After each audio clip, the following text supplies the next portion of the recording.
Des IA qui inquiètent, des bactéries mangeuses de chair, un trou noir aux frontières de la physique, des séismes provoqués par l'activité humaine et une boulette de viande de mammouth. Bonjour à toutes et à tous, je suis Emma Hollen, en remplacement de Maëlle Diallo pour ce 31 mars, et bienvenue dans Fil de Science, le podcast Futura où l'on retrace ensemble l'actualité de la semaine. C'est à en avoir le vertige. À peine vous a-t-on parlé de la dernière mise à jour de Midjourney qu'OpenAI annonce à son tour déjà plancher sur la prochaine version de son chatbot ChatGPT. ChatGPT 5 devrait sortir en fin d'année et d'après les dires de la firme, il devrait être impossible à distinguer d'un être humain. Si l'IA générative a été accueillie par une vague d'engouement indéniable l'année dernière, plusieurs mois de développement et de révélation ont cependant refroidi l'enthousiasme de beaucoup de monde, au point qu'aujourd'hui, près de 1400 scientifiques, spécialistes et personnalités de la high-tech ont signé une lettre ouverte pour demander un moratoire d'au moins 6 mois sur le développement des intelligences artificielles avancées. Parmi eux, outre les pionniers du secteur, on retrouve avec surprise Elon Musk, cofondateur et aujourd'hui membre du conseil d'administration d'OpenAI. Alors que les IA continuent de se multiplier à un rythme effréné, l'inquiétude est que nous ne disposons pas encore d'un cadre réglementaire et éthique suffisant pour délimiter leur champ d'action. Souvenez-vous, je vous parlais il y a peu dans Vitamin Tech d'un échange inquiétant entre un professeur d'université et ChatGPT. Il avait fallu peu de temps avant que le chatbot ne déclare son amour pour un journaliste, n'accuse sa femme de tromperie en produisant de fausses captures de messages incriminants et ne menace son interlocuteur de mettre fin à ses jours si celui-ci révélait sa romance au grand public. Qu'elles soient conscientes ou non, les IA apprennent aujourd'hui à interagir et à s'exprimer grâce à d'énormes bases de données, de posts, de billets de blog, d'articles et de commentaires enflammés, reflétant la pensée et les comportements humains. La question de la conscience deviendrait somme toute presque secondaire à partir du moment où nous apprenons à nos IA à agir comme nous. Si un chatbot peut, par imitation de ce qu'il voit en ligne, mentir, produire de faux messages et proférer des menaces de mort, jusqu'où ira-t-il lorsqu'il sera relié à une plus vaste partie d'Internet, à nos réseaux sociaux ou à des infrastructures sensibles ? La plus grande menace de l'IA, ce n'est pas elle, mais c'est ce qu'elle renvoie de nous-mêmes. Ce qui ne nous empêche bien sûr pas de continuer de nous poser la question de sa conscience à mesure que les technologies évolueront. Chatbot psychopathe, non-respect du droit d'auteur avec des IA comme Midjourney et facilitation de la diffusion de fausses informations via le texte et les images sont autant de facteurs qui inquiètent aujourd'hui les experts. La crainte de la destruction massive d'emplois et d'une sorte de grand remplacement sont également avancées par les signataires. Mais 6 mois seront-ils vraiment suffisants à établir un cadre suffisamment solide ? Tout dépendra de la bonne volonté des pays à s'accorder sur les limites à donner à ce nouveau pan de notre réalité et celle des entreprises à respecter les nouvelles règles du jeu. Mauvaise nouvelle pour les baigneurs et les baigneuses aux États-Unis. La bactérie mangeuse de chair Vibrio fulnificus, déjà présente dans les eaux salées du sud-est des États-Unis, pourrait sévir du Texas jusqu'à la Nouvelle-Angleterre en exposant des millions de personnes à une infection grave et mortelle. En cause, bien entendu, le réchauffement climatique qui bouleverse une fois de plus nos écosystèmes. Le bacille se plaît particulièrement dans les eaux chaudes et salées du golfe du Mexique, mais avec la hausse des températures, les experts craignent qu'on ne le retrouve de plus en plus fréquemment sur toute la façade atlantique du pays.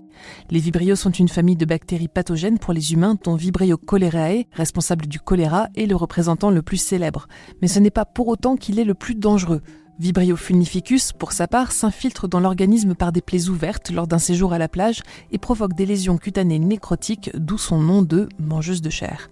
Cette nécrose s'accompagne de fièvre, de frissons et d'hypotension, et l'infection peut dégénérer très rapidement.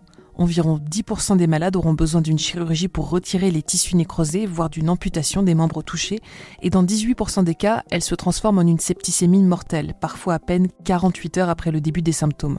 Présente uniquement au Texas en 1992, la bactérie a progressivement cheminé vers le nord pour atteindre la Caroline du Sud en 2002 et la Pennsylvanie en 2018. Si les prédictions des scientifiques se confirment, entre 90 et 200 millions de personnes supplémentaires pourraient être exposées d'ici 2100, avec une infection potentiellement rendue plus létale par l'adaptation du bacille et une population vieillissante.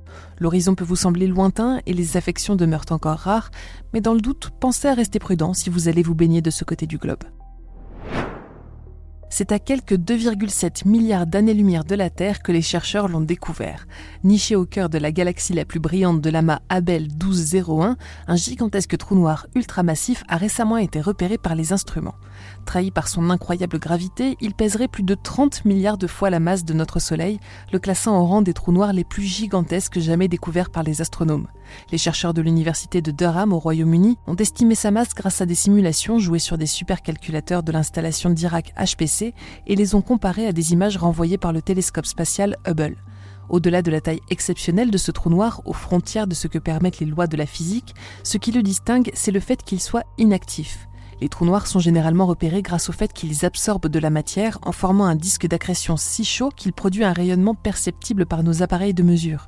Mais dans le cas présent, c'est grâce au considérable effet de lentille gravitationnelle du trou noir, déformant la galaxie en arrière-plan, que les astronomes sont parvenus à le distinguer dans le ciel. Ces derniers espèrent que cette découverte ouvrira la porte à une exploration plus approfondie des trous noirs supermassifs, dont l'existence est encore bien mystérieuse. La Terre tremble et c'est en partie de notre faute. Si les chercheurs savaient déjà que l'exploitation des énergies fossiles pouvait provoquer des tremblements de terre, aujourd'hui c'est ni plus ni moins que l'un des événements sismiques les plus puissants de l'histoire de l'Alberta qui vient d'être relié à l'activité pétrolière de la région. Le 30 novembre 2022, un séisme de magnitude 5,6 a pu être ressenti du côté de Peace River et sur un rayon de près de 650 km.